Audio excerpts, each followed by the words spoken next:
Hey everybody, it's Sober Connor.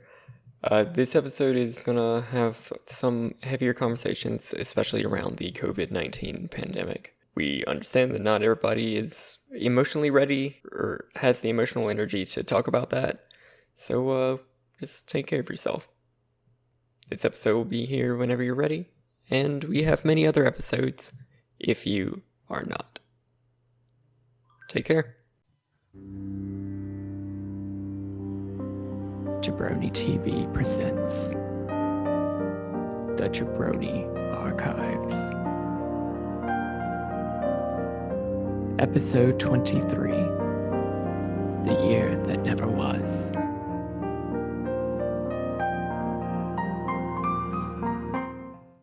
Statement of KyleWithAnN and Cybrwulf1201, archivist of the Jabroni Institute, regarding the events of the year 2020, including the COVID-19 pandemic.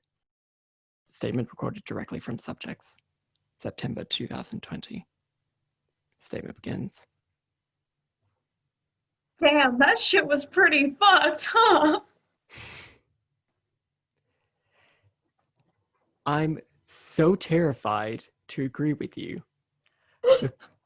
Because if you'll remember, our last episode was, wow, 2020's been a year, wasn't it? And it was fucking February. Hey, y'all, it's been a while.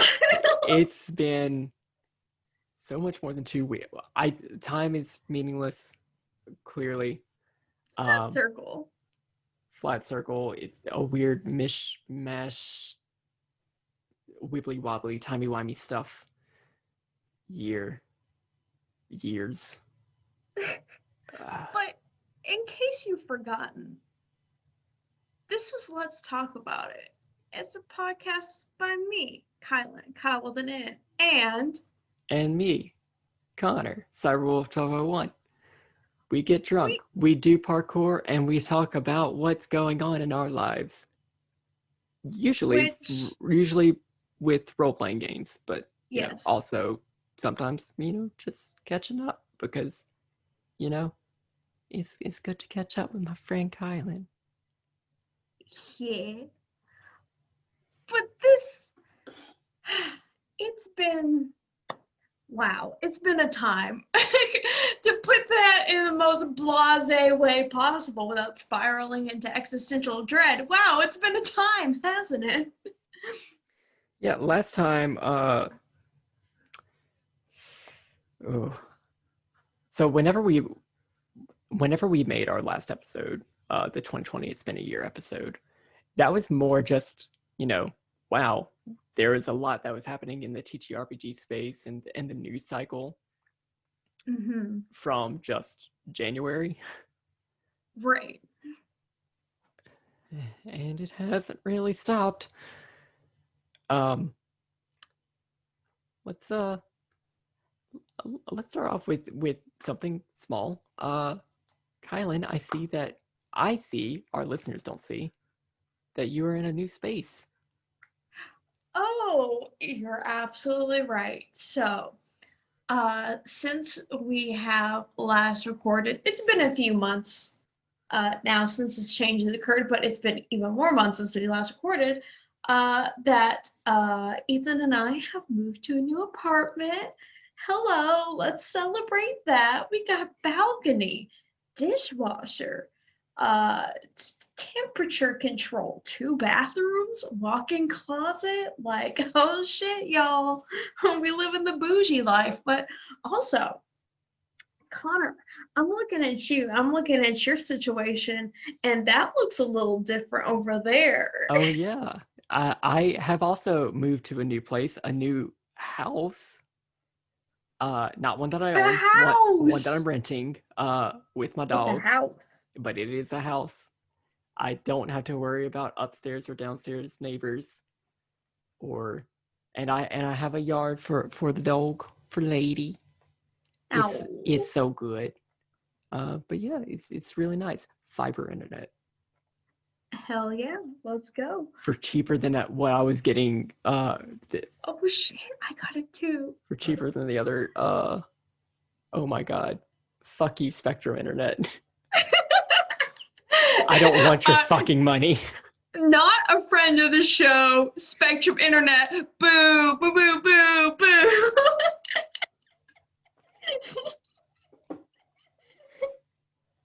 Just flush that sponsorship down the toilet. I don't want your blood money. I don't want your shit don't work right money. Actually, Okay. I mean, as much shit as I give them, I've never actually like, I don't think I've ever like had an outage just from Mhm. Spectrum. It was just like their equipment was weird, and you know, sometimes it was stuttery, and it wasn't cheap. Yeah, so this is for you, Spectrum. I'll be fair. No one can see it, but it's a bird. It's a bird for Spectrum. But yeah, we both moved in like the same like weekend. Yep, for sure. I mean, makes sense. No, I moved the week after you because I know whenever we were finishing off Ghost of Saltmarsh on Indoor Adventures channel, you were recording in the new space. I was still recording in the old space. Like literally, it was my last day in that space. Oh, yeah, mine was my first day. So, Oh, so it literally was like the same week. Shit. yeah. Fuck, dude. So want to talk about that? Do you want to talk about that first? Do you want to talk about other like real life happenings that we had, or do you want to just jump straight into the? Yeah, so I guess everything went to hell right before that. Yeah. Yeah. Because let me tell you about, well, I'm sure y'all went through the same thing, but trying to find a house in a pandemic sucked.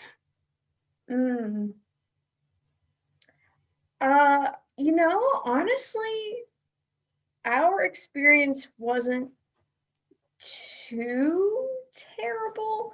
I mean, we applied to 2 different places, and one place just like made it like so complicated that like we couldn't really get back to them, with all the protocol and Yeah. just like bad kind of email etiquette in general, to be real. But the place that we're in now was pretty like cool about it. I mean, it was very, interesting, doing a socially distanced apartment tour, right?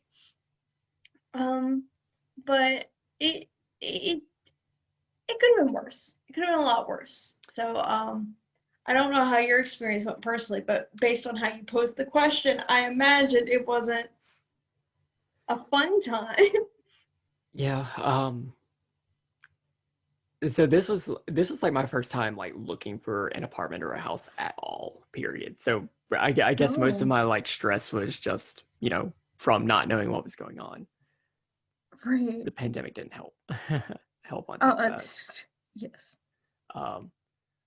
I most of my frustration was just because getting paperwork and tours figured out was weird, especially whenever like every bit of paperwork from like Texas's realtor stuff, everything required my social. I'm not sending my social over a fucking email. Right.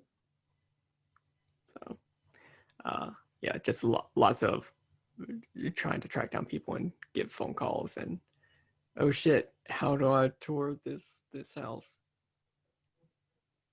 Very carefully. Wear a mask and gloves. Oh my god, Kylen. Connor. So I don't have pandemic gloves. I don't have like latex gloves. I don't have any kind of gloves. Whenever I was touring the house with my realty agent, she was just like, okay, we're gonna go tour this place. Make sure you have gloves.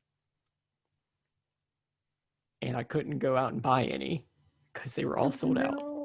Yeah. Do you remember way back in shit, I think it was 2017. Okay, keep going. Whenever you redeemed a truth or dare on, and you told me to cosplay Girahim. Yes! That's where I thought you were going. Keep going though. So I don't have any actual like gloves in my home, except for a pair of like women's ballroom like stocking gloves Oh no. that go like up and down your arm. I was wearing like a bulkier jacket to like cover my arm so that it didn't look like I was wearing like women's ballroom gloves. No. But my ass sure showed up with them. Bitch, you should have gone all out. You should have gone like sleeveless tank tops so you could show the full length of the gloves and be like, yes, bitch, what are you gonna do about it? My house now. So yeah, that's how prepared I was for all this shit. Oh God. That's my funny story. I was not prepared for all this. I was so used to just like my routine of like working, going to the office and working and everything, and it's been so hard for me to get into that same routine here. Yeah, for sure. Which has not helped my my mental health. It's because I've been like, I'm so used to measuring my value over what I do and what I can show off as my success, and not having anything to show because of the lack of work that I get done at home. It's it's so hard. Yeah, for sure. But I mean, that's as much as my career has been affected, which is to say, not much. Now I work from home. Yeah.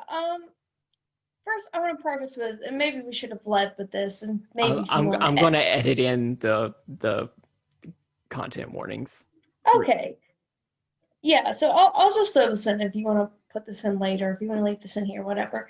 This episode is definitely going to be kind of more of an emotionally heavy one, because of course we're going to be talking about COVID and how it's affected our lives in different ways. This is not going to be as upbeat in places as it normally is. So, much like how in the past we have advocated for safety tools in TTRPGs, consider using safety tools when listening to this podcast, particularly the open door policy. Yeah. In which you can stop, take a break, do whatever you want if things get too heavy for you, and maybe come back later or not come back at all, because this episode's gonna be a little heavier, and we have plenty of other shit you can listen to that's more lighthearted. But I think we need a little bit of closure on our ends, and maybe you'll get something out of it too. So anyways, that's my spiel. Yeah, we have 2 whole 11 episode seasons that you can watch or listen to, however you decide to consume it, that are a lot happier than what we're talking about here. That's not to say that we're not going to have funny stories like the ballroom gloves and shit. Yes, but I did a lot of stupid shit over the pandemic. This one's just gonna be a little hashtag real, right? So, anyways, I believe I talked about this a lot, and if not the last episode, then maybe a few episodes before that. But 2020 was going to be a big year for me personally. Right. So Ethan and I were planning on getting married this year, but unfortunately, that did not pan out with the pandemic, which was a very, that was a difficult decision to make. And, while it was definitely the right decision to make, I know, like, the week leading up to and like the day of and like the rest of that week, after what would have been our intended date was a very tough time for me personally. You know, which part of me can objectively be like, you're being silly. This is still happening. It's just happening at a later date, right? But, you know, it was kind of tough to let that go, right? You know, when you have something planned in your head and you're like, this is how it's going to go down. And, you know, you certainly can't account for shit like this, you know, popping off the way it does. So that was tough, but I'm happy to say that plans are, you know, pretty much the same. They're just being pushed back a year, and you know, I think our wedding's gonna be even better. Yeah. You know, not to spoil it too much, but you know, with more time to save up for things, you know, maybe got some more stuff in the works for it. So Hey, I since your wedding is happening next year, I'll be able to rent a car and y'all won't have to like drive out to come get me or arrange stuff like that. So yeah. yes. See, Hey, I might even be able to. No, everybody else is older than me that you invited. wait, Well, except for like Benny. yes, for Benny. Yeah, I think Benny's technically the youngest, but yeah.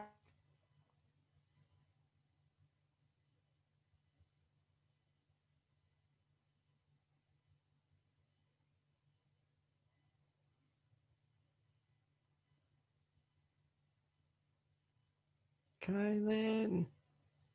No.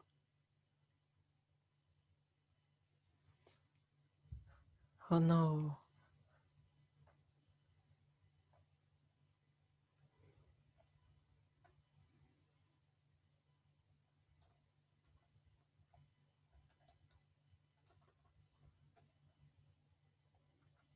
So you know, You came back for just a little bit, sorry, and now okay, now you're back.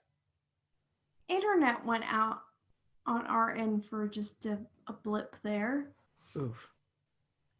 Uh, Yeah. So last thing that we caught was yeah, we think Benny is the youngest, and oh, yeah. okay, yeah. Um, but yes. So wedding is gonna be the same shit, but better, and just different year. That's really the only thing that's changing. Other thing that's happened to me this year was in the spring, I was working from home. And then I got the news in June that I was going to be furloughed for the summer, which, you know, unfortunate from the financial perspective. I get why it happened, given the nature of my workplace and what was going on.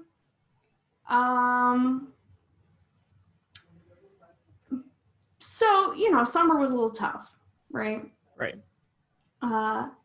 Especially giving the scope of everything else going on in the world with pandemic, with racial injustice in our nation, with you could name like 6 other things that was happening in the world during summer 2020.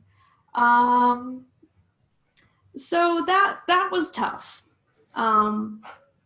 However, at the same time, it gave me a lot of time to, you know, do things that I wanted to do that I normally don't have the time to do, like play video games and read books and, you know, do some cleaning and all that.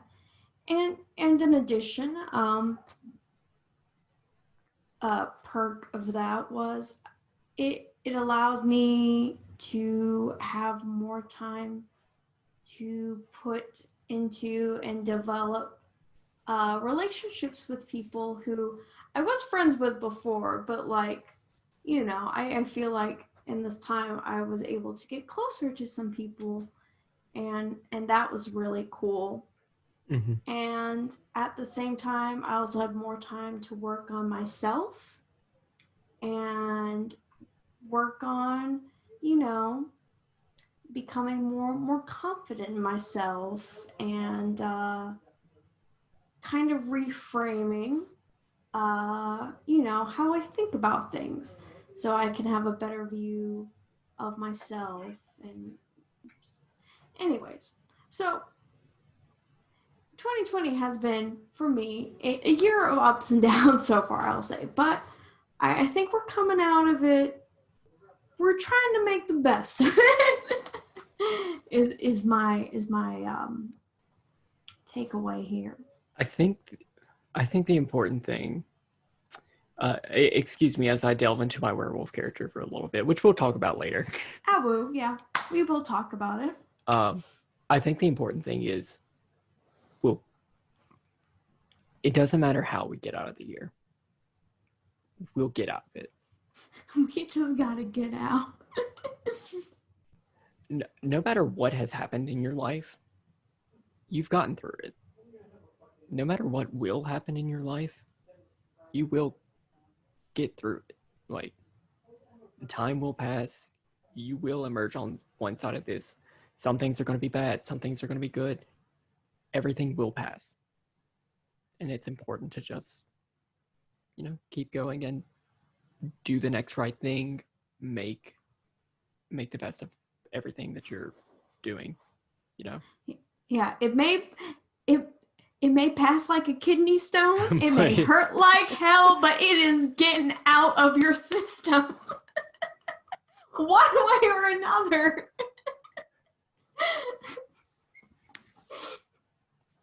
For a few of our friends, that was very apt. I get some angry messages. We're going to get some horrible comments on this. Oh, God. That's fine. Say what you got to say. Comments are good for the YouTube algorithm. We're gonna check the video and it's gonna have a downvote. I'm gonna be like, yep, that was redacted, huh?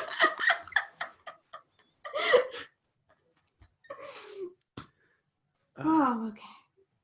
So, is that anything else we want to cover on the real life end of things? I do want to talk about one more thing. Mm-hmm. I'm really glad that you got the chance to work on yourself and have some time to develop your confidence and everything.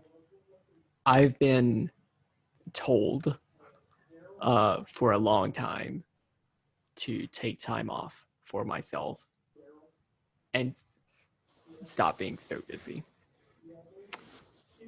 I did that this year over my birthday. Mm-hmm. And my God, was it bad. Oh no. As of right now, most of my social relationships are mostly online. I have one or two. I have a friend in Austin. I have a few acquaintances from work. Or I have a couple of friends in Austin from work and stuff. Yeah, I relate to that 100%. But not hey, do you want to brave the pandemic and come over for some drinks or stuff like that? I have had somebody come over for dinner a few times, but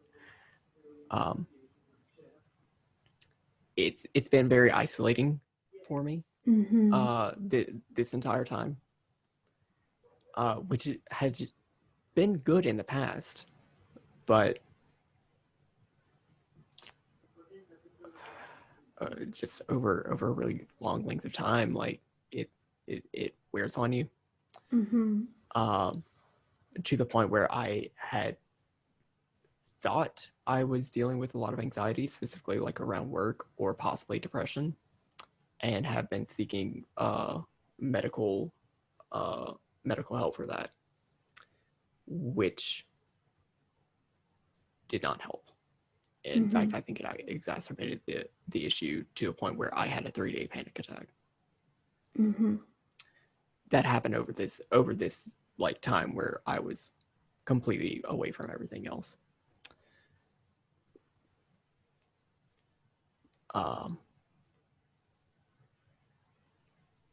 And coming out of that was really like awakening that I don't necessarily need to stop busy. I just need to take a little bit of time to like figure out what's going on with me, and I need to make sure that I'm getting the most out of my online social interactions as I can, because right now that's what I'm getting, period. Yeah. I have not seen very many people over the pandemic, and you know, my closest friends are online, and that's where I'm gonna be able to see them.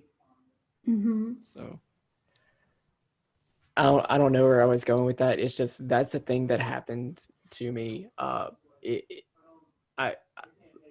Part of this is me saying, hey, before you seek medical attention for any sort of psychological issue, I don't want to give medical advice, but like make sure you talk to like a counselor or something for that, and don't just accept a whole bunch of pills, especially like if you haven't been diagnosed specifically for something like that.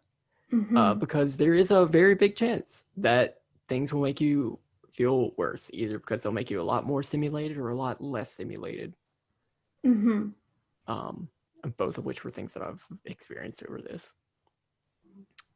And the second is be kind to yourself. Definitely.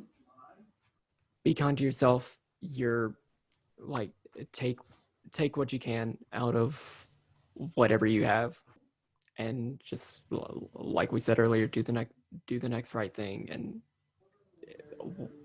everything,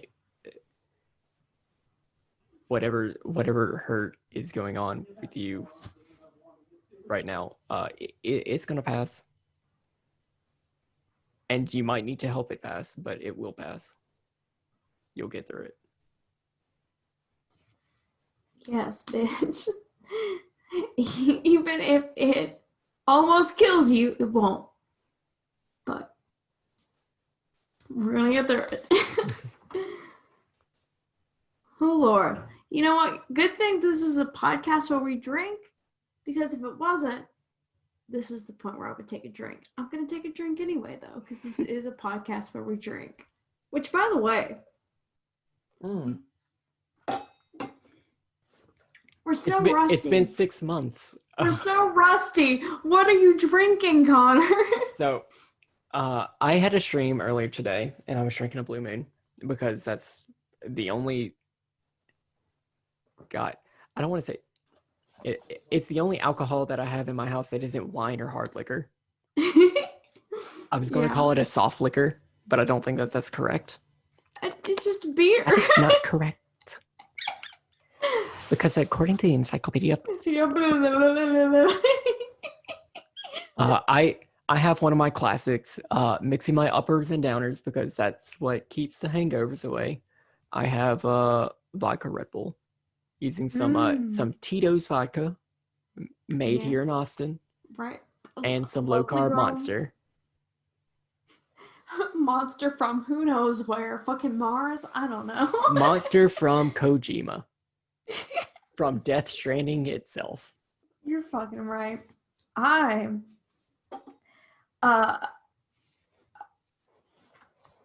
2020 has changed me. I've turned over a new leaf. This is the point of the show where I would normally announce, oh, Connor, I have drank 1 bottle of White Citadel straight from the bottle, and I'm working on number 2.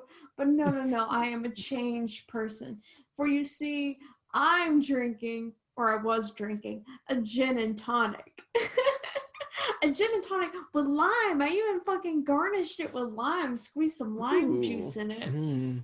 Love me some lime. I was fucking living fancy. And also, that's my hangover tip. You want to keep from getting a hangover? fucking don't have sugary ass mixers. Tonic water, baby. Oh yeah, like even for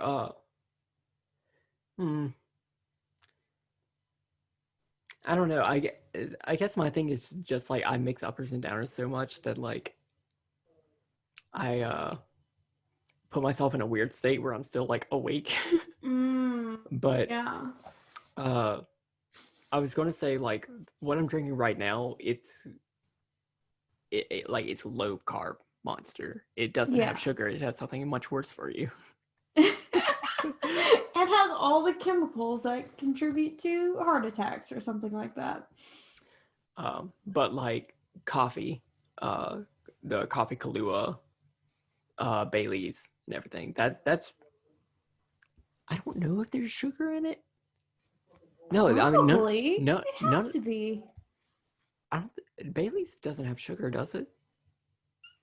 It tastes way too sweet for it to not have sugar. I'm gonna solve this right now.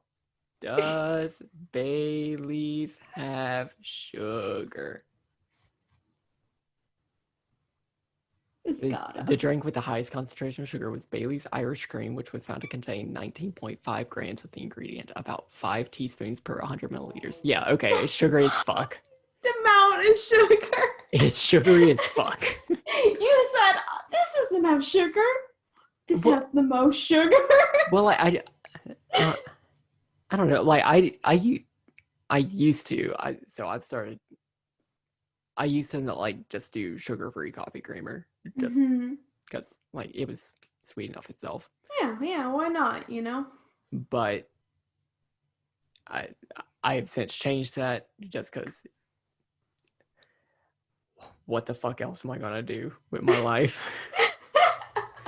Let me have one pleasure. Well, actually, it's because like the biggest containers of coffee creamer are only in the like regular version. Yeah. And I'm trying to limit the number of grocery store trips that I take, so buy in bulk.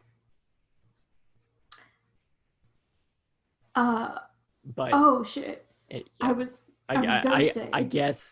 I guess both of my hangover-free drinks for me still have like sugary stuff in it. So I don't know. We're just wired different. You're probably wired different too. Whatever works for you. Whatever works for you. Experiment with your binge drinking and figure out what works for you. Now, what could potentially contribute to the hangover, which I am now about to open, which if you want, I could totally grip and rip it into the mic, is a blueberry lemon Kolsch beer. Kolsch. Is that it? It's the O with the umlaut over it, which is the 2 dots. So I don't know if that's how you say it, but anyways, it's good beer. It's local, and here, you know what? I'm gonna do it right in the mic. You can cut this out if you want. Hell yeah! But I'm gonna do it right in the mic. Just. Was that crisp? It was. It was crisp? Okay. Ooh, that's good. But yes, we now have done the thing that we normally do at the start of the show at probably like the middle of the show. It's not the first time. It won't be the last, hopefully. It certainly won't be the last. I don't know. Maybe in another 6 months when we finally record another episode. God, we have truly become fucking all work no play. Oh no. We've ascended. We have the schedule now. We really. Oh shit. Got us. No. I mean, I hope that we're gonna do this a bit more rarely. Otherwise, what the fuck did I just set up a Twitter and a YouTube and get us on Spotify today to do? Oh my god, yes, you did do all of those things, which fucking shout out to Connor. I must say. Shout out to Connor. I mean, I'm sure you know you're gonna have your shilling bits somewhere in this podcast. It's not gonna be just in this section, but shout out to Connor. We can shill now, which whoo boy, love to shill. the master shiller here. Yeah. Yeah, no. So I've been meaning to do it for a while to get Let's Talk About It set up with its own channel, and get the early episodes, like get the copywritten audio out so that it could be distributed on Spotify, and also change the URL from Cybrwulf1201 because this podcast is definitely different from the stuff that I do. Yeah. I don't want people to like come in seeing the podcast and like subscribing and then get flooded by 24 YouTube lives and the entirety of The Last of Us Part 2 before we publish another fucking podcast episode. Wait a minute, where the fuck is Kylen? The fuck is that? Like, she's not even showing up for Overwatch anymore.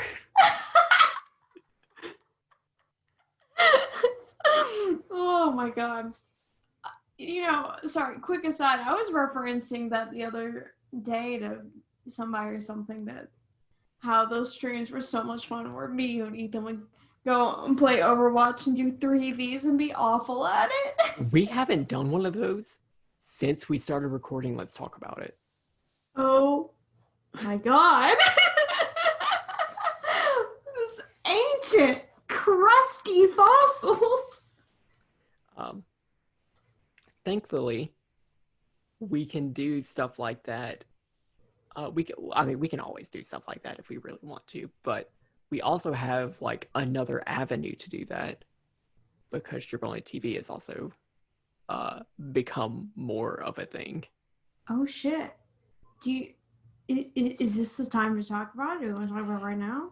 This might be the time to talk about it. One thing that I did want to say is I've been meaning to set up the YouTube for a while. I finally had an excuse to do it because I was trying to set up another YouTube channel not too long ago. Oh.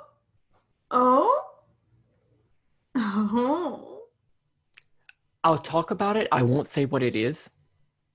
I'll know. You losers, you don't know. Yeah, Kylen knows. A few people know. I've been dealing with some sort of complex when it comes to being a member of the TTRPG community. Part of that is not wanting to engage with the drama of the week that seems to have been happening for late 2019 and all of 2020 on TTRPG Twitter. Some of it valid. Some of it definitely valid. Like, yeah, actually, don't want to discredit it. Actually, most of it valid. Yes, you're right. If I have to say, most of it valid. But there is some of it that can be a little blown out of proportion. Well, I think a lot of it is blown out of proportion, and also just people are. If you think this applies to you, I'm sorry. It probably doesn't, or I'm definitely not meaning it to.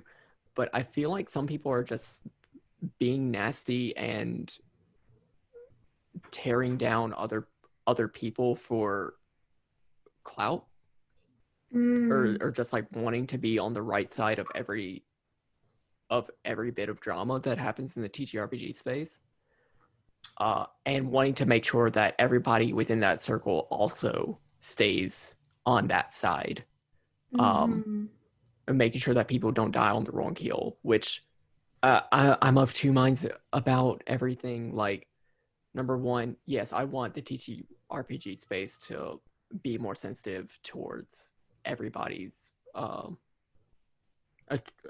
just toward everybody's opinions and needs, where everybody's coming from. But then I also want to make sure that nobody is being asked to put in more emotional effort and emotional what is it? Labor? more emotional labor than they can handle. Mm-hmm. Honestly, it's come to a point where I know that I'm not going to be able, I can't engage with anything else because it's going to make me so stressed out and anxious and upset about everything. For sure. That said, I also do want to support people who are doing amazing things. Mm-hmm. So I will continue to do that as much as I am able to. Yeah. So that's one bit. The other bit is I've been involved in a lot of TTRPG projects. And I still don't feel like I belong. Or like there's so many like awesome TTRPG people that I admire and I want to get to know better and do things with. Part of that is it may be because I'm just engaging in a parasocial relationship that is unhealthy. Which also comes with being so engaged in the TTRPG space. It seems like so many people are like so connected and doing things together that I admire and I would love to be a part of. You want to be in the room where it happens. I want to be in the room where it happens. The room where it happens. The room where it happens. We both got a drink now. I got a drink for Hamilton. The other part is I still don't feel like I'm doing enough or like I'm being involved in enough, even though I know if I try to take on more projects, it may very well push me to a point that that is extremely unhealthy for me. Right. Yeah, definitely.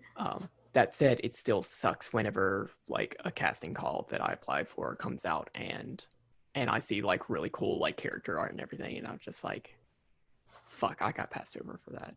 God, I wish it were me. Yeah.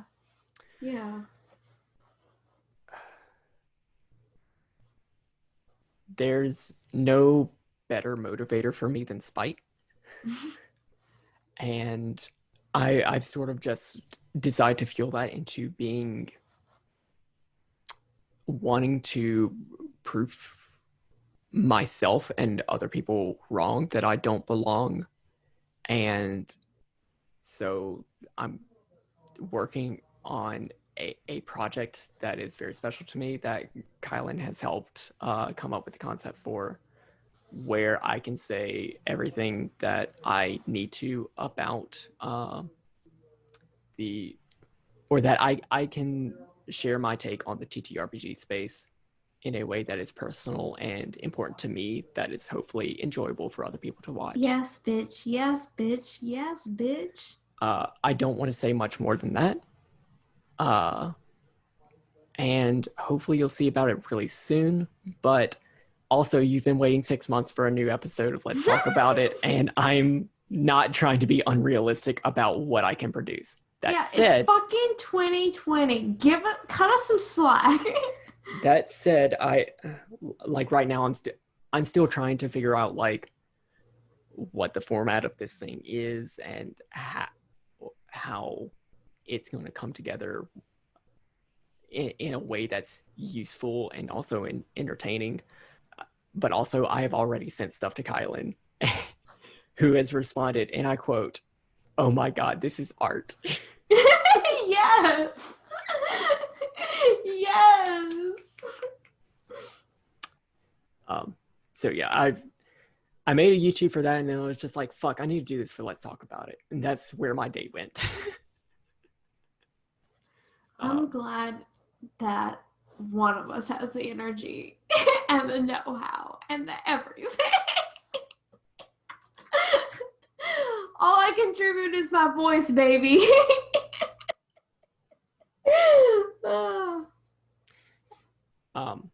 That was a tangent. Let's come back from that. Yes. JabroniTV has become a little bit more of a thing. Oh shit. Yeah, so if you guys aren't familiar with the concept of JabroniTV, let me explain you a thing. So It kind of started with a group of us friends, um, who kind of streamed together, and has expanded from what was originally like 4 of us streaming to now. I don't even want to say the number because I'll get it wrong. And it's just changing. Whenever like the website was brought up, I made pixel art for everybody who is listed on there. I literally just got a call like yesterday, like, hey, can we get a couple more of those? Exactly. So it is a growing, thriving thing. So unofficial stream team, because none of us are partners, because the requirements for Twitch partners are a little steep. They're a little more than what we can reasonably handle right now. Yes, exactly. But we're doing something that we can all handle, and what's good for us. Yeah. So it's a bunch of us affiliates, and if not affiliates, close to affiliates. Gonna be affiliates. Gonna be affiliates, honestly. Oh my god. So I remember the grind to get to affiliate. Back in 2016. Oh no, 2017. 2017. Yeah. No, 2018. It was 27 months ago. Okay. But it took me so long. I remember like the grind to get from 40 to 50. But then like just with the community support of like JabroniTV, like somebody just said, hey, I want to get to affiliate, and we were just like, all right, we got you.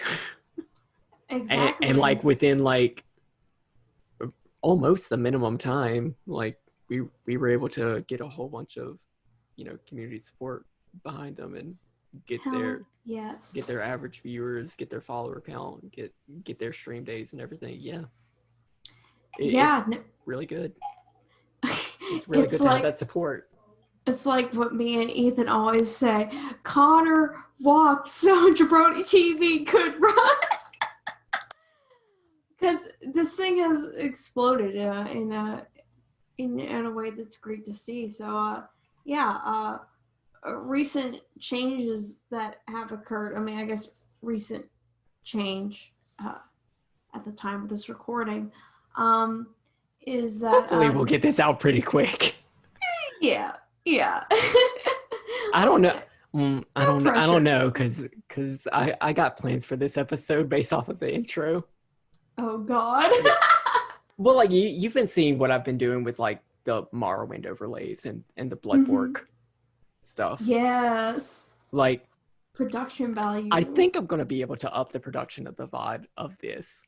Yes. And hopefully it won't take a lot longer. Okay. Well, you know what? It's all good either way. But anyway.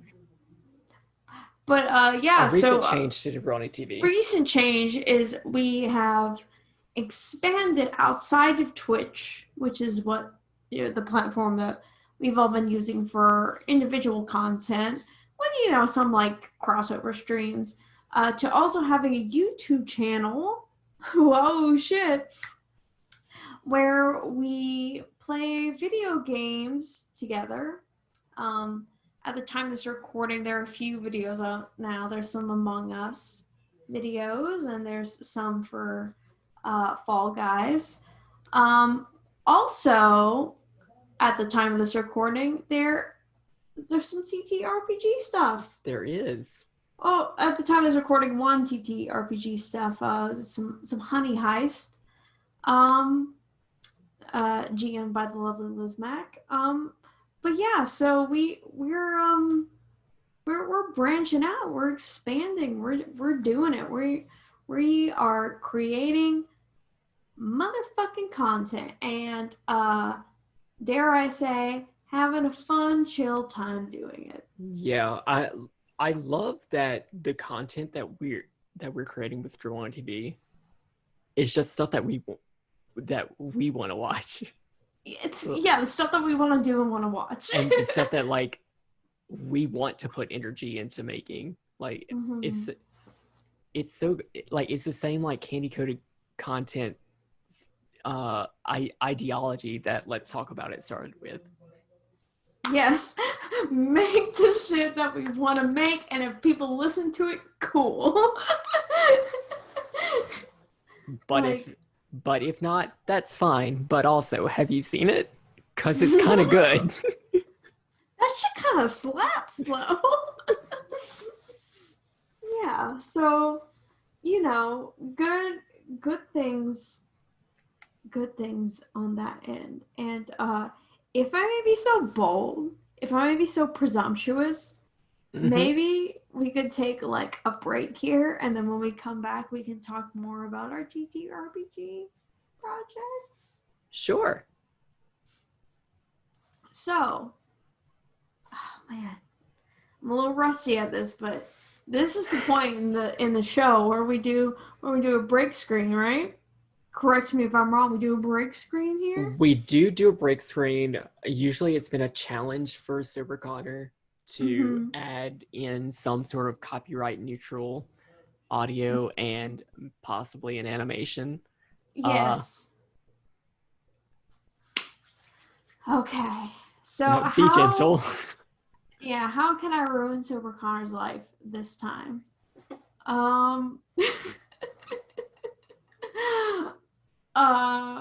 Fucking, I want, okay, I gotta be gentle. I just want a Post-it note with some, like, positive affirmations on it. Just some real positive affirmations. And, like, some nice, chill, copyright neutral Zen music. Because I think that's what we need in this moment. Copyright neutral is going to be fun. I'm going to dig through the YouTube stuff to try to figure it out, but we can do that. Okay, excellent. All right. And yeah, that's it. That's good. Cool. Bye. All right, BRB.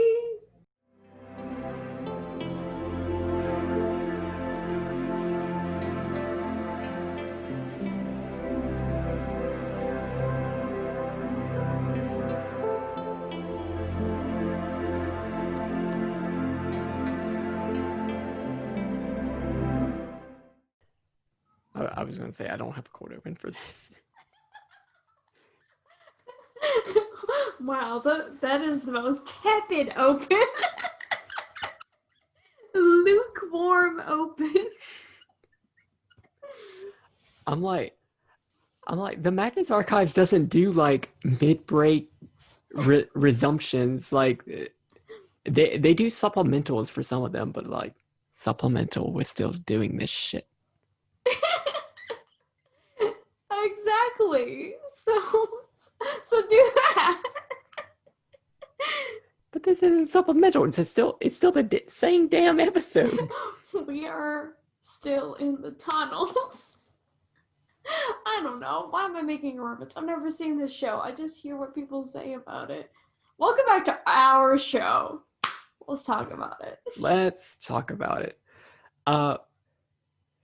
Yeah. So normally our show is divided into two. I say normally. This hasn't become a format until like midway through season 2, and even then we're not great at sticking to it. And also that's only like a quarter of the episodes that we have so far.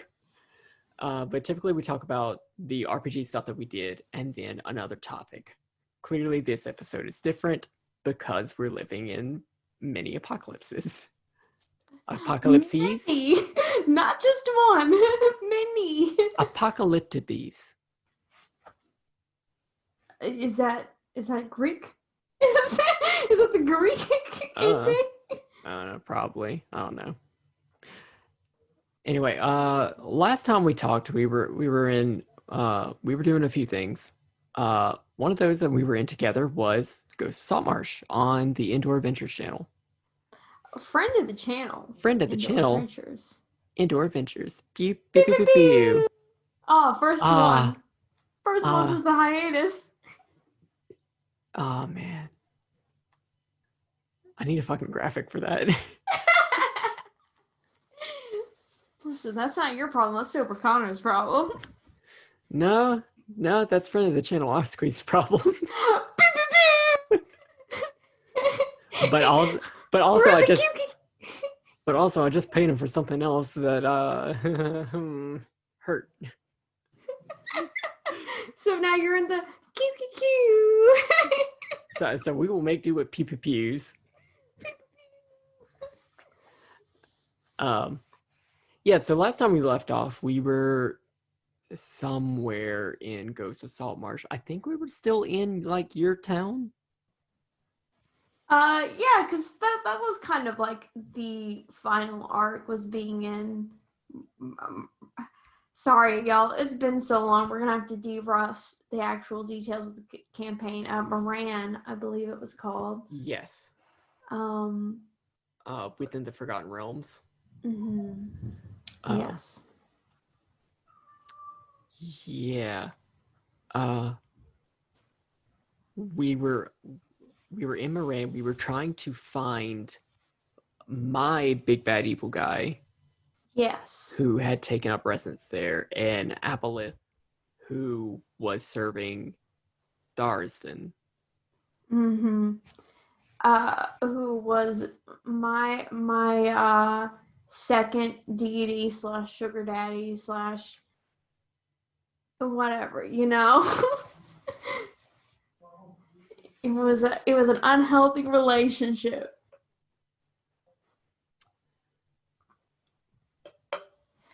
So yeah, I mean, we did it. We did the damn thing. We went about everything in a very fuckardly ass way, as you know, as parties tend to do in circumstances like this. As someone who has been on both sides of the screen, right? Where you're like, oh man, the solution is so simple. But as a player, you're like, no, I must come up with a 16-step plan. Right? So, but in the end, to gloss over a lot of the details that we have forgotten, we accomplished what we set out to do. We defeated the big bag evil Aboleth. Mm-hmm. And we got to have epilogues for our characters. Yeah, it was really good what was actually on screen. Yeah. As for my character, Jill Fayen, as you may remember, who was a unwilling cleric of Umberly and a somewhat willing cleric of Tharsden to an unwilling cleric of Tharsden, right? She gave that up. She gave all that cleric business up, and went on to live her own life, doing her own thing, not being beholden to anyone, and just, you know, going wherever she saw fit. Mm-hmm. So that was good for her. Yeah, and Albus, he dealt with his big bad evil guy and had some years before going back to no, you sent him back pretty quickly, didn't you? Yeah, because I had the spell. Yeah, he needed to go back to the endless nadir within the elemental plane of water, where this evil Aboleth was going to reform with all of his, you know, Darsden thoughts and infect the rest of his people, and Albus went back and stopped that from happening. Yes, bitch. So, you know, Darsden doesn't have the control of a whole bunch of evil psychic catfish. And Albus, probably the only good Catfish made sure that those thoughts weren't gonna keep being recycled. Mhm. It didn't end well for him. But that's not Yeah. something that needs to be. Yeah. If you're interested, we talk about it on a Nights in the Courtyard from that you can find on Indoors Patreon. But They're available for free now, yeah? they are available for free. Yeah. I think so. Yeah, I think they were free at that point. Okay, yeah. All right. Cool. I didn't know if... Patreon works weird. I don't know how it works for like monthly stuff, since I just charge a flat rate for my stuff. Like right now, $2 gets you everything on my stuff on my Patreon forever. I think it's sometimes at some point you can like lock stuff behind a tier. And if you pay, that'll be open, and then you can publish stuff just for free. Mm-hmm. Okay. But I don't think you need to be a certain tier to be able to access like the Nights in the Courtyards from there. Okay. Albus had a not so happy ending after like the YouTube and Twitch stuff ends, but so that the Forgotten Realms could have a lot more happier ending. Right. But even still, like, he was able to live out the rest of his life, like with the other party members. Since I mean, most of y'all don't live that long, and he's a big old catfish. Yeah. Yeah. I think the longest living from the three who aren't owls would be Jill. Who would live to probably be like 110 or 120. But well, one of y'all is a knife. Well, he may not be a knife at some point, so who knows, right? Who knows? I think that's up to Reeves, friend of the channel, Reeves. Pew pew pew. Pew pew pew. And friend of the channel, Dingo. Pew pew pew. Pew pew pew. Oh, it's so good to do. Yeah. But yeah, that was a year-long campaign that we literally streamed. Like I think it was literally like down to the week. Yeah, I think so too. That was a good time. I enjoyed that. I think we had a real good crew going. We had, lots of funny moments mixed in with lots of serious moments, and all fun combat stuff outside the role play. So it was a fun little project, and I'm glad that I got to be included in that. Yeah. Another thing that was going on that we were both involved in at that point, another campaign that did end, was the Black Banner Taldore game with the Pro Drama Club. With Pew, pew. Pew, pew. Yeah, that ended whenever stuff went down. Yeah. Well, we'll see how much of this we keep, but I think at that time we kind of came to a decision that game and that system wasn't the best fit for us. Yeah, I think it started with Pro not want. I don't think they wanted to continue making stuff within Taldore. Yeah, I think that's where it started. And then it kind of expanded from there. Yeah, but most of our characters like had roots in the Taldore and Critical Role to a point, like distantly removed, but like still like you had stuff with Allura, I had stuff with the Fendir and Ukarat. And a lot of us came with the decision that like, hey, if we were changing settings and still doing D&D, it might be better if we just re-roll characters. And some of us were just like, okay, well, if we're going that far, we might as well change systems, especially since like Wizards of the Coast, hey, they're really they're doing really shitty stuff. Maybe we should distance ourselves from D&D. Yeah, so we stopped doing that. We just the decision to back away from the product was made. Yeah. Yeah, so we're all doing different stuff. I think you were still involved in some other projects that are still going on. Or no. Shit, Playbooks and Pals, the Mass Planned Obsolescence. Did you start that after February? God, how long has it been? What is this year? I think so. I believe so. And you know, if it was the case, then you know, you guys are familiar with the premise. But I was asked to join a mass campaign for its third season. So the name was Mass Planned Obsolescence, run by a friend of the channel, Advanced Stick, who also goes by Dave. Pew, pew,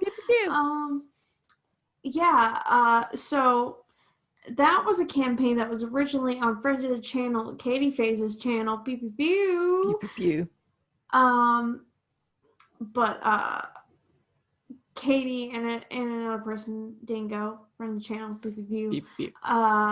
You know, we're no longer part of the project, so that left it down to like 3 players. So they were like, Dave was like, hey, would you like to join this campaign? And I said, sure.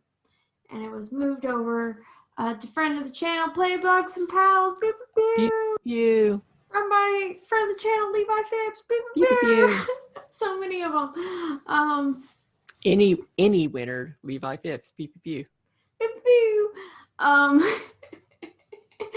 So yeah, which has been a fun and interesting thing. We meet bi-weekly on Wednesdays.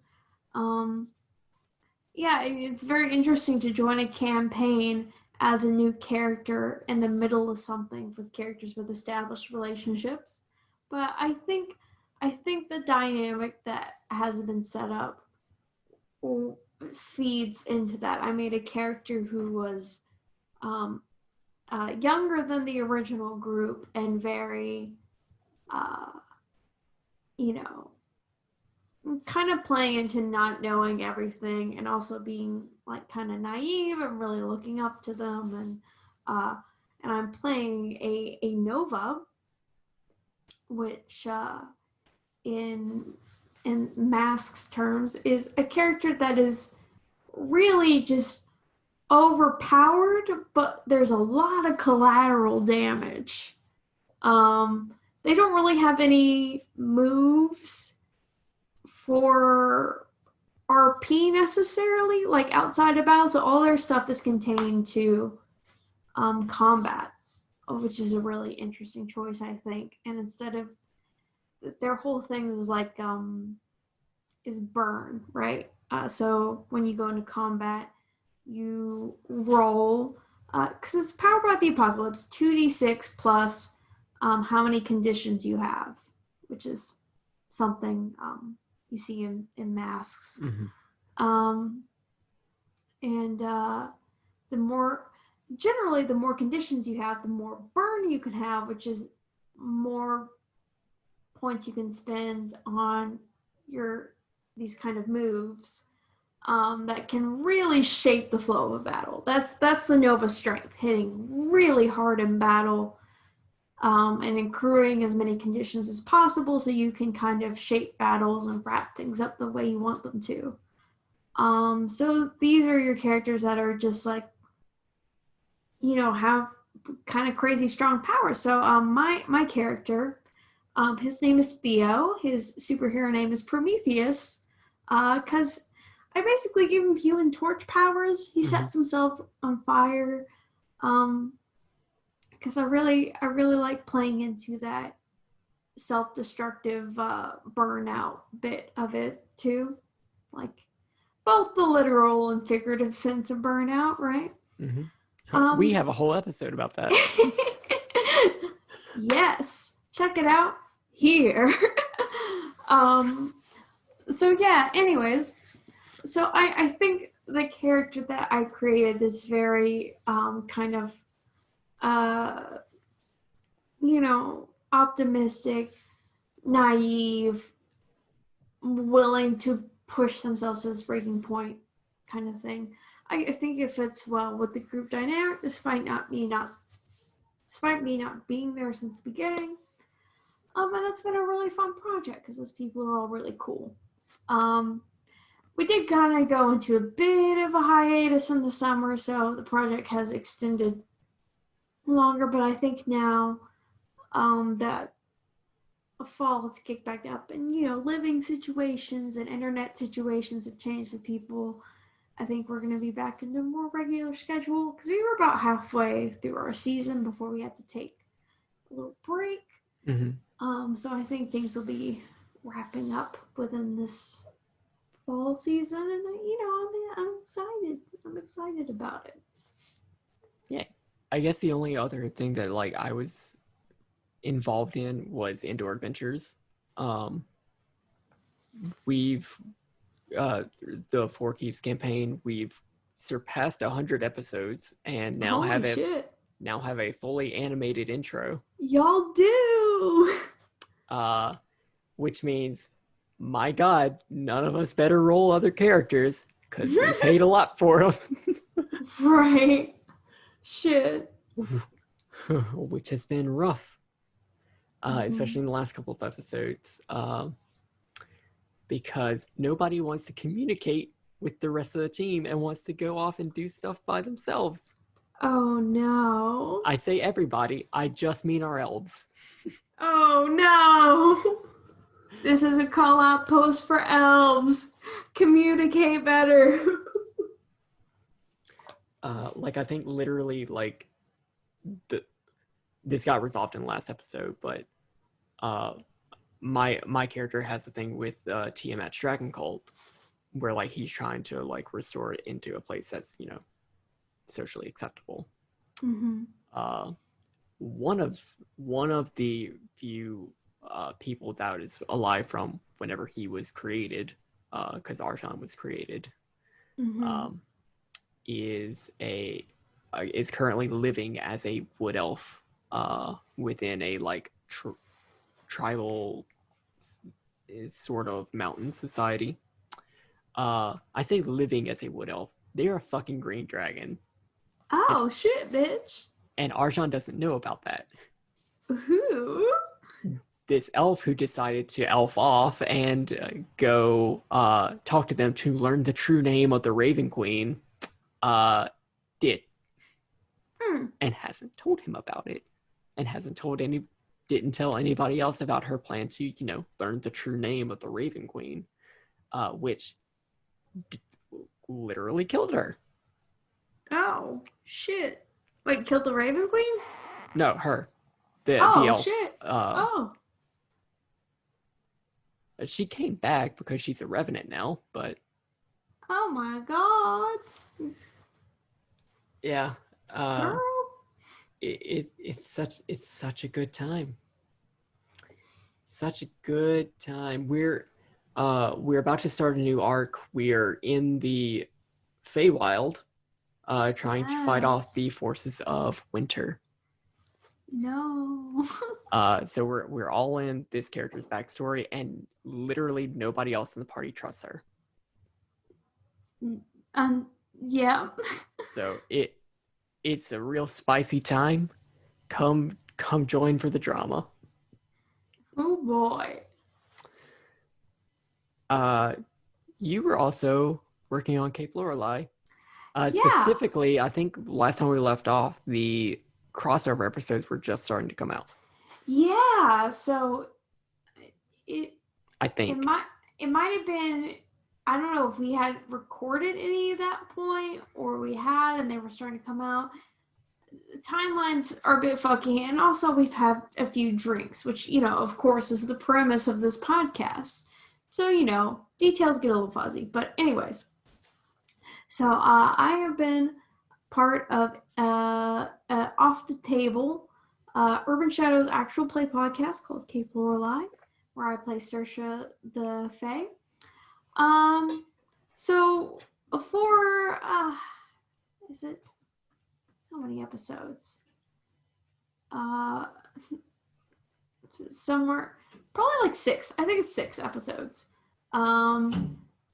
Instead of being on my home podcast, Cape Lorelei, I'm over on East Cedo Beach, which is the sister city podcast that take place in the same universe, and some of the events that happen affect both podcasts. So I was over there guesting while Ben, who plays Micah from Cedo Beach, was over in Cape Lorelei. So we swapped places, and that was a fun time. It was a different vibe for sure, because the dynamics between the groups are very different. I'd say Cape Lorelei has this very like lovingly antagonistic relationship, while Cedo Beach feels like it's more openly antagonistic, which is fun and interesting. So yeah, I had a lot of fun recording and role-playing with them. I don't know if the final episode from the crossover is out, but I will say that they have been recorded. We have one more thing that we need to record, one more small scene that I think is going to be tacked on to the beginning of the first episode of Cape Lorelei when we're back from all the crossover stuff. But with pandemics and everything, scheduling has been a little difficult, right? As you guys know, it's hard to record podcasts.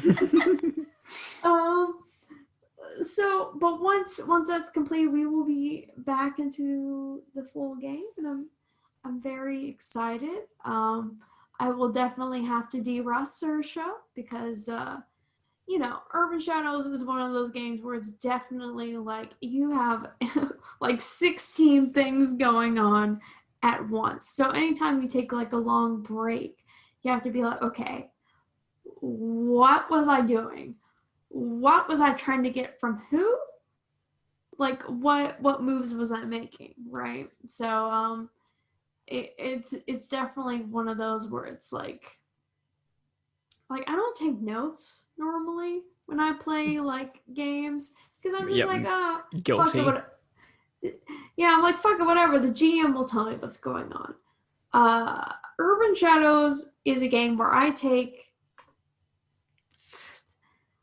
I don't take a novel's worth of notes, but I take fairly extensive notes so I can figure out like what is my play, what am I doing, who is what to me, who has told me what, because it's a political game. Like that's the main drive of it is the connections you form, the information you get from people, and the power that comes from that. So you kind of gotta have some sort of awareness of this. So it's gonna be interesting getting back into it, and like I said, de-rusting the character, but I'm excited. And hope that you guys that have been listening, which I know a lot of you who listen to the podcast listen to the other one as well. I hope that you guys enjoy what we got coming out, because I think it's a very fun project, and I'm ready to dip my toes back into it. Yeah, I will just say, if you have not started listening, or if you are looking for another actual play stuff, or actual play like thing, or just like something to fill the silence, the Urban Shadows podcast by Off the Table are really good just for like walking around or driving. Both of them. Off the Table does really great stuff with a lot of really great systems, and yeah, check it out. Pew pew. Pew pew. But other than that, if I can talk about this real briefly, other than that, that's pretty much only my only projects in the TTRPG space as of late, because I have recently kind of taken a big step back. As I've kind of reprioritized, basically how I want to spend my time and energy. Just because I have had less energy devoted to more kind of serious, produced for other people's entertainment type games. Which, they're fun, but I just don't want to spend, because there was a point where I had like 3 or 4 days out of my week where I was, popping onto streams, playing these kind of like emotionally heavy games, right? Yeah. No, And I completely understand. Go ahead. Yeah, so I kind of just got to a point where I'm like, this is a little too much for me at this point. And I want to dial it back and focus on spending my energy into, not only like other activities and things I could be doing, but also just like games with people that I, know more personally and that aren't as like emotionally hard hitting, kind of less serious games. And, just having kind of a more goofy, silly, just for us kind of time. Which, is kind of the whole reason why these games were invented to begin with. But, beside the point. But, I've just been kind of shuffling and reprioritizing. And there might be a point in the future where I become more involved with things. But right now, I've adjusted to fit my current energy levels. And I'm very happy with the weekly load that I have set for myself. Yeah, no, I absolutely understand that. I think I've mentioned before on this podcast how one of the games that I was involved with in the past, like, was affecting my mental state while I was playing it, and how much of a relief it was whenever that game ended. And yeah, having that more than one time a week, like I know that like dramatic and tense games, they're great to watch and they're really fun to set up and they're really fun to be a part of. That said, especially for this year where everybody is under a lot of stress, those things just, people don't have the energy for it. Exactly. Or people, not everybody has the same amount of energy to devote to it, and some people are okay with consuming more of that, some people aren't, some people are okay with producing that, some people aren't. For me specifically, that's not something that I can invest a lot of energy into. That's why the project that I have started, which was a project that was in the works like since last year, before it came out that Wizards of the Coast was doing half of the really bad stuff that it was doing, was Tyrant Security. I am finally, what's that? I am finally running an actual play on a channel. Shit. I am finally doing a longer term campaign on a Twitch channel that you can watch, that you can listen to, that you could have engaged with and gotten your NPCs in. Yeah, it is. So essentially, I'm running the adventure from the Acquisitions Incorporated source book, but in the same world that our Monday night For Keeps campaign on Indoor Adventures, that same world. I'm running it based on the where like the Acquisitions Incorporated stuff. It's all flavored for the company that Arjan created, Tyrant Security, which is totally not a front for Tiamat Dragon Cult. No, not at all. We've got 4 players, Indoor, Greybeard from Greybeard's Taverns, Satan. Goes by Alessa Vamp. Alessa Vamp is their Twitter handle, her Twitter handle, yeah. And I don't know the last guy. some schmuck. Some cryptid named EJ the Great. My fiance. And yet that's a good time. So I've heard you can probably elaborate on this. That Ethan has told you about what has happened in the game, and every time you're just like, what the fuck is even going on? Yeah, he's like, we've talked about how very different the vibes are between the Thursday game I was in on Indoors channel, and you were in, versus this one, and he's like, yeah, you guys always kind of like had this deep, heavy shit that you would always process out on camera.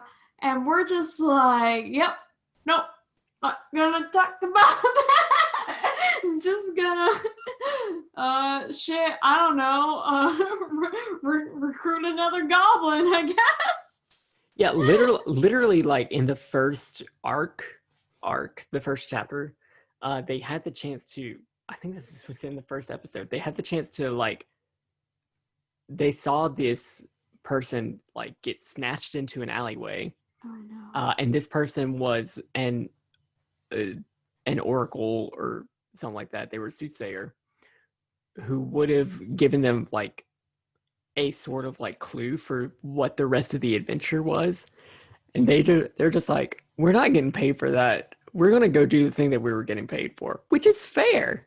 But like that's entirely the vibe that I wanted for the game. They are buying into the capitalism aspect of it, baby. Which I do have to say, of all the adventures and all the products that Wizards of the Coast has published, Acquisitions Incorporated, like the actual source book and the adventure, is one of, if not the best. And yes, I'm including the Wildmount Guide in there. Mm-hmm. The NPCs are so varied and wonderful. Like in the town where your party can build a base, like one of the first people or one of the people that like can oversee the construction of your base is a non-binary dwarf of color. Yeah. There is later there's going to be a business mind flayer and Ethan has recruited goblins and kobolds into his wizard school. Love it. Like it's such a oh my god, let's just throw everything in here and have fun in this capitalist wasteland. Like, oh, it's so fun of an adventure, and we haven't even gotten to like the weird shit. Oh my god. Like in a couple of arcs, there's gonna be an episode where everybody is playing a dwarf. Oh. Where like shit. They are in control of dwarves who are trying to find another piece of this like super powerful artifact that the book just hands to first level characters. Should. Or the casino that everybody goes to later in the adventure. Like, Oh fuck yeah, casino episode. there is, I don't think Wizards of the Coast will ever publish an adventure that is just so off the walls, but also so good as the Acquisitions Incorporated. And I'm really happy that between Penny Arcade, Critical Role,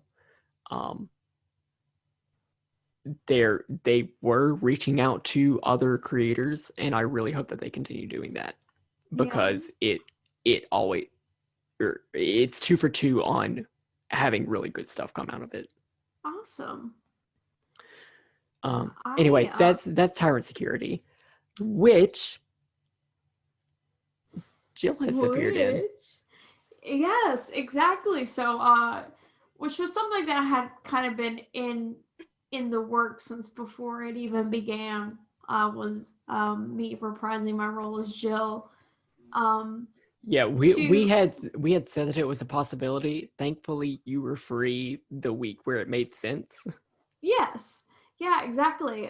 So for those of you who may not be familiar, and refresher for those who may be, there was a Christmas crossover episode between the Ghost of Saltmarsh campaign and the Four Keeps Homebrew campaign on Indoor Adventures, in which Jill Fahan and Arjan met, and oh my god, they kind of hit it off though. Both kind of in service to, traditionally evil deities, and both with just very sharp business acumen. And yeah. And it was just, it was sort of like the perfect storm, especially with Jill Fahan, where you had, like, literally in the episode before, got cut off from Acquisitions Incorporated. Yes. And Arjan was just building up this business. And I had asked Indoor, hey, I don't want Kylen to lose all of her stuff in our game. Can I hire her so that she can keep that? Yeah, no, it just worked out beautifully. Like, it made so much sense for the characters. This, like you said, the situation was just right. So yeah, no, Jill was hired contractually to be a part of Tyrant Security, and we were able to play into that for, the Tyrant Security campaign. So I got the guest for an episode, which was a lot of fun. I had to knock down my level 11 cleric to a level 3 cleric, right? To obviously not only make more sense for the adventure, but make more sense, at least to me. I did a lot of reasoning in my head as to why this would be the case. But it make more sense in the story, which, if you've heard the Knights in the Courtyard episode that corresponds with this, you would know, because it didn't come up in the game. But Jill Fahan gave up any relationships to any deities, and I instead kind of leaned into more. Albus really liked that. I instead played her with interpretations that people can do with clerics and paladins, where instead of believing in a deity, they believe so much in an ideal that it gives them power, right? So Jill's being like kind of like the tempestuous nature of change and destiny and taking charge of one's own life. And that's kind of how I flavored it. Why, like, she still has powers, but she's weaker, but and it was very interesting coming in that campaign, given how I mean, Jill was like serious with her friends. She could like joke with her friends, but she was mostly pretty serious. Mhm. Coming into this group that is like serious, but in kind of like this silly premise, right? Mhm. Like where there's a little bit, like that tongue-in-cheek edge, and Jill coming in with kind of more of a less tongue-in-cheek, right? And coming in this group, be like, oh, well, right, yes. I think I said that like the most during the episode, just kind of her just being like, well. But it was a very interesting dichotomy, and it was fun because I of course pushed my role play bullshit into an otherwise very kind of role play light. Well, not role play light, but the role play is lighter.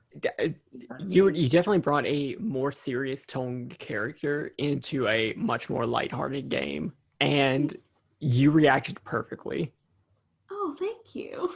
Yeah, I wanted very much to, while still being true to the character of who Jill is and like the things that she struggled with. Like for example, there Indoor plays a character named Connie who is a cleric of Asmodeus. And also the granddaughter of Asmodeus. Yes. And who very much was starting to look up to Jill for being a cleric. And, Jill kind of, very much in line with her own traumas, was as called out by the party, projecting them onto Connie and being like, hey, whoa, watch out. You're your own person. You're a powerful person too. You don't just need to draw powers from this, all the stuff that would have made Albus very happy to overhear. Jill being a strong, independent lady who don't need no evil god. Even so, like it made me as both a DM and a consumer of both of the series really happy, because it was very much a the characters are all right sort of episode. Yeah. In like the same way that I would compare to the Dalen's Closet one shot from Critical Role. Yeah. In relation to the Vox Machina campaign. I won't say much more in case anybody hasn't seen that and wants to, but just a very good just like check in on a character. Like these characters that we made are still living, they're still doing stuff, and it's so good to just like see them and see how they're doing. Yeah, no, it was a lot of fun to bring this version of Jillian, who was very much in true to the character that was played in Ghost of Saltmarsh, but just at a different point in her life's journey, and just with a different group, and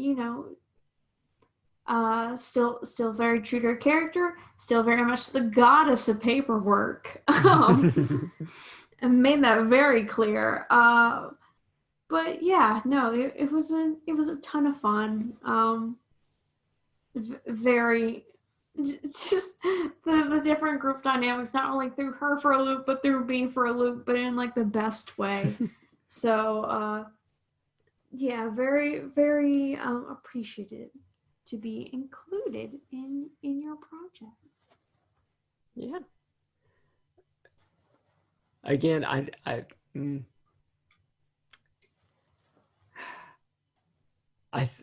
I started that game at the worst time to start a 5th edition game, but I promise there's a segue here. One of the things that I've been seeing over on TTRPG Twitter is the fundamental colonialism that comes with D&D. Mm-hmm. Because, like, D&D at its core, or at least with its classical adventures, are all tomb raiding or going to these exotic environments and interacting with the locals and solving all their problems like the proper human savior that you are. Which, if that's your game, fine. Enjoy that. I'd rather run a game about corporate bullshit. I've been trying to reconcile this for a while, because I know that the same people who say that D&D is fundamentally flawed because of its premise, or because of its mechanical reliance on colonialism, dungeon delving, and tomb raiding, and also its combat system, which is flawed and clunky, and its lack of reliance on the other two, like, pillars of D&D, the exploration and the social aspects of it. Because there really aren't a lot of rules for that. Most everything in D&D is about combat. Yeah. I find it really hard to reconcile. Like, I find it hard because the people who I see saying that are the same people who I would see saying that you can't run a game like Monster Hearts without romance and sex. You can't run a game like Bite Marks without sex, because the sex rules are, in there in the book. That's been something that I've expressed on Twitter and have gotten a lot of support on, because as an asexual man, it's really hard for me to see people get so excited about the indie TTRPG space, bringing up all these games about romance and sex and all these things that I don't want to play games with, and for me to see communities like Off the Table, who have been very, like, vocal and expressive about their love for games with romance in them and characters having sexual relationships, because it's been really I don't like, again, I want to play games, but like, I'm so scared of, like, stuff coming up with that, and it seems like so inherent to the systems. I know that most of those things can be resolved with a discussion with your GM. It's hard. It's a thing that I'm working through. It's a thing that I will work past. Right. I've played a wonderful game of Bite Marks, a game that does have sex rules in it, with Off the Table specifically, and had a really wonderful time. The segue is, I was also really scared to join a Werewolf the Apocalypse game, because the lore and the mechanics of the game are so ingrained in eugenics. Yeah. Because the Geru are a biological species, like, werewolves are descendants of werewolves. Because the creator of werewolves was just like, hey, we gotta make this edgy. Hey, werewolves have gotta come from, like, werewolves and people, or werewolves and wolves, but it's not always perfect unless it's a werewolf and a werewolf, but then they got stuff going wrong with them because it's basically incest. And, it's fun stuff. I did not want to engage with that. But I was invited to a Werewolf the Apocalypse game where I expressed this to a GM, and we're playing in a wonderful game where that does not factor in. It doesn't factor in, but it still takes place in the world of darkness, because all the werewolves are gone, basically. We're the first new generation of werewolves. this is a game that I'm playing with High Shelf Gaming. It's actually my first game that I'm playing with High Shelf Gaming, which is weird because like I know I've introduced a lot of y'all to High Shelf Gaming. Yeah. With my friend Katrina, who I met so long ago. Who I was actually following on Tumblr before I met her. Oof, that's a story. But yeah, we're having a wonderful time with that. I am playing Logan Daniels. He is because I have a type, he is a sad gay werewolf. He is a yoga instructor. Who he's a white guy that got too interested in Zen Buddhism and is trying his damnedest. So like he's trying his best to like get control of his feelings, but now he's on the kind of stuff that anger management cannot help you with. Right. He's got that werewolf juice. And he's trying to work through it as best as he can. And that's hard sometimes. Mm-hmm. But you know, that's a fun thing that I get to work through. Yeah. And also, you know, the guilt because I killed my boyfriend on my first transformation. Oh no. Sad gay werewolf. What can I say? You gotta talk. But no, it's a good time. And this is actually a game that's not happening like every week. It's a game that's happening every month. Ooh. Which at the time I was just like, this is perfect. Because like I'm getting in more games, but also it's not something that I have to worry about like week in, week out. Mm-hmm. But also, man, that first episode was so fucking good. Man, did I feel bad on the next Tuesday when I didn't have that game. Oh. Yeah, I heard that Ethan was like, yeah, Connor's werewolf got naked a lot.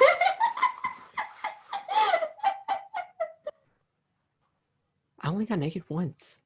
Oh, well, I guess other people were getting naked too then. I don't remember. Excuse my... So like, it's a werewolf game, so like, you're gonna be shifting a lot. Clothes come off. Clothes come off. But also, you're traveling into the spirit world and... No clothes in the spirit world? Oh, no material anything in the spirit world. Oh. Like, I don't even think we had legs. Oh my god, they took y'all's legs. That's a game. That's a thing that like Bite Marks, the game by Black Armada, does really well. It's just like, hey, listen. Yes, there are going to be moments in the game where you are naked. Move past it. Like, that is not the point of the game. Grow the fuck up. Yeah. Clearly, I like a lot of werewolf media and stuff. That's... Nudity is not something that I feel like affects the media. Yeah. Makes sense. But yeah, that's I mean that's pretty much the only other project that I've taken on. Oh shit. Then I think that kind of comes to the end of all of our shit, right? Yeah, I mean, well, at least the TTRPG shit. Like, clearly, we're both still doing our own streams. Like, I just finished my third stream of Morrowind, and before that, Final Fantasy VII got jacked as hell. Hell yeah. Y'all can't see it, but Connor is fucking ripped to shreds over here. Yeah, so if you're looking for if you're not doing anything during this pandemic and want to get in shape or motivate yourself to get in shape, play Final Fantasy VII and do a push-up for every single time you perform an action in combat. And there you fucking go. That's all it takes. Well, it'll get you to a point, and then it's gonna feel good, and you're gonna want to keep doing it. Yes. You've been doing Pokemon Platinum, which I've been very excited about. Yeah. So I've mentioned this on stream, but I'll mention it here too. I of course am a longtime fan of Pokemon. Pokemon was my, dare I say, hyperfixation from the time I was conscious to, I mean, pretty much now. In varying degrees throughout my life, but Gen 4 was around the time I fell off the wagon, so to say, because I got a Pearl and I wasn't a super huge fan of it. I don't know if it was the game or just the time of the life I was in, probably both, where I kind of fell off Pokemon for a bit. So did not play Platinum when it originally came out. The next Pokemon game I got was Pokemon Black. Yeah, that's the one with Reshiram. Pokemon Black, and then I got back on the Pokemon train. But people have been telling me for years, oh, you need to play Platinum. It's so much better. It fixes all the things you didn't like about Gen 4. It's one of the best Pokemon games. So, the only time I can really ever play video games and complete them is on stream. So I said, hey, why not? A nice, casual, vanilla run through of Pokemon Platinum, and I've been having a pretty fun time with it so far. I'm remembering how much you kind of need to grind in older Pokemon games, but also how much I don't want to grind when I'm on stream, just because I'm like, God, this isn't interesting. I'm just gonna keep going. Mm-hmm. Which I've definitely been in some situations where the competition has been over leveled, but I have pulled through every time, so we're good. I've only had to do one stream off, or one session off stream where I did some grinding, but other than that, I've been okay. So, we're living, we're thriving, surviving. And it's been a lot of fun, for sure. And I think I'm kind of at the halfway point now already, which is blowing my mind a little bit. So I've already got other things in mind that I want to play, and yeah, no, I'm excited. I've really come to have a lot more joy out of the individual content I've been creating on my own channel, where that kind of used to take a back burner to kind of the RPG content I was creating on other people's channels. Mm-hmm. To where, I didn't really even have a weekly time. I just kind of, whenever I could stream, I was like, okay, I'm going to stream now. But now I've set more time to do my content on my channel, and I've really been feeling a lot better because of it, reprioritizing that stuff. So, yeah. Yeah, I can't relate. Yeah. So,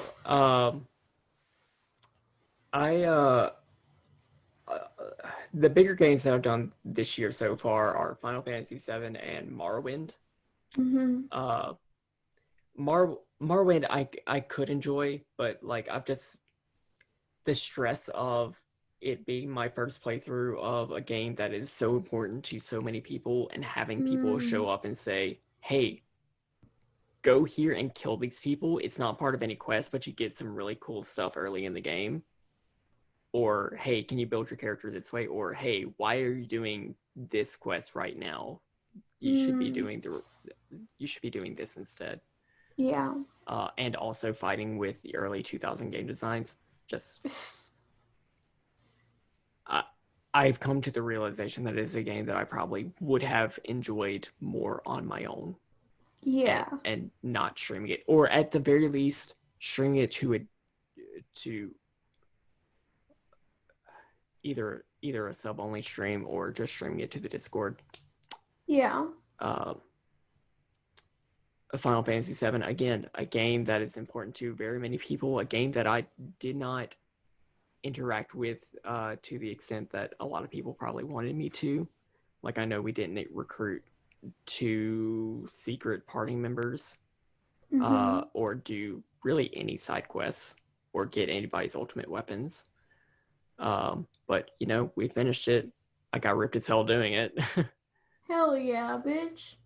That's all that matters. But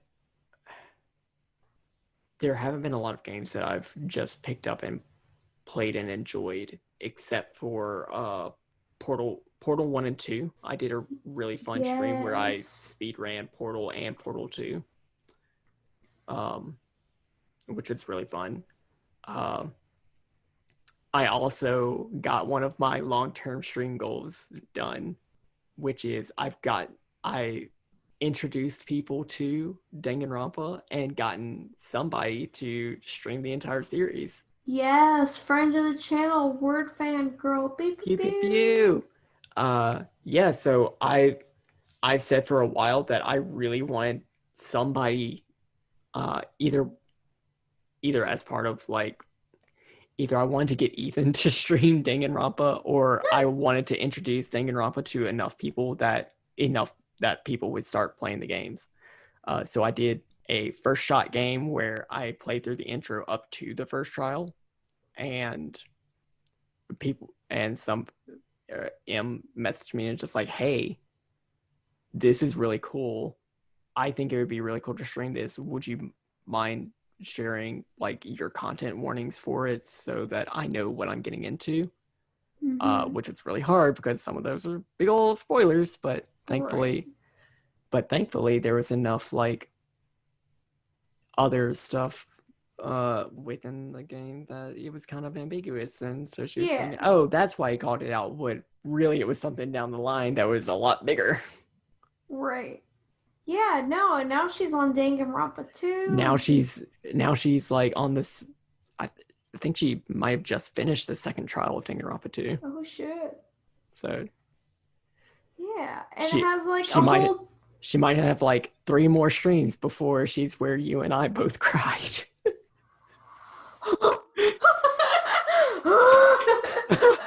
I still have pictures that I took at that moment where I cried. And a whole little community that's come out of it. Yeah. So that's really awesome to see. That's really, to me, one of the fun parts of streaming and watching my friends stream is just introducing friends to games that I love and seeing games that my friends love where I'm like, oh shit, I want to play that. And then I play it and I'm like, oh, this is great. Yeah. So for sure. Great thing that comes out of streaming. A great thing that just comes out of creating all this content, especially whenever you can do that to do something with all this time that you have. Yeah. My God, do I think that that's the end of the episode. Let's end it on a high note, baby. We could have ended it on so many lower notes. Let's end on this one.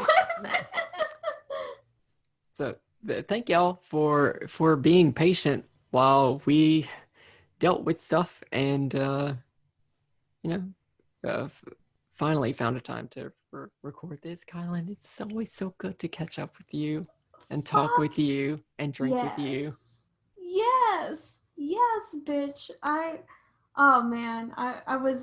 was kind of nervous. I'm like, oh God, am I too rusty for this? But no. We're fucking naturals. All we need to do is drink and talk to each other, which we do all the time. So what's the difference? So yeah, no, this was a great first episode back, and I'm excited to see what else we will record in the future at whatever time it comes out, because we don't need to necessarily hold ourselves to our 2019 schedule in the year 2020. No, if we're being patient, we thank y'all for being patient with us, but also we're being patient with ourselves. And Yes. that's the best we can do. Yeah. So So look forward to more Let's Talk About It content at whatever More- time it arrives and whatever format it arrives. more Let's Talk About It content, more JabroniTV content, more just Kyle with an N, Cybrwulf1201 content. Yeah. Clearly more stuff is coming out there, like other stuff that we already have in the works that you'll be seeing probably real soon. Real freaking soon. But yeah, we're it feels so good to do this again. Fuck yeah. Back at it again. But yeah, we will see you all later. Take care of yourselves. And see you soon. I said see y'all later, and Lady just like activated. She said, "Oh, time to go. Time to go. Father, I must piss." No, I think she's just ready for bed because it's Oh. 2 a.m. Yeah, well, yeah. All right. Bye, everybody. All right. Take care and toodaloo.